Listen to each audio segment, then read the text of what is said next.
സങ്കീർത്തനങ്ങൾ 128 അധ്യായം. ദൈവഭക്തന് അനുഗ്രഹം.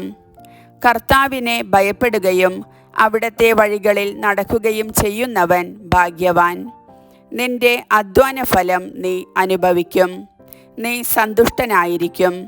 നിനക്ക് നന്മ വരും. നിന്റെ ഭാര്യ ഭവനത്തിൽ ഫലസമൃദ്ധമായ മുന്തിരി പോലെയായിരിക്കും. നിന്റെ മക്കൾ നിന്റെ മേശയ്ക്കു ചുറ്റും ഒലിവ് തൈകൾ പോലെയും. കർത്താവിൻ്റെ ഭക്തൻ ഇപ്രകാരം അനുഗ്രഹീതനാകും. കർത്താവ് സിയോനിൽ നിന്ന് നിന്നെ അനുഗ്രഹിക്കട്ടെ. നിന്റെ ആയുഷ്കാലമത്രയും നീ ജെറുസലേമിൻ്റെ ഐശ്വര്യം കാണും. മക്കളുടെ മക്കളെ കാണാൻ നിനക്ക് ഇടവരട്ടെ. ഇസ്രായേലിന് സമാധാനമുണ്ടാകട്ടെ.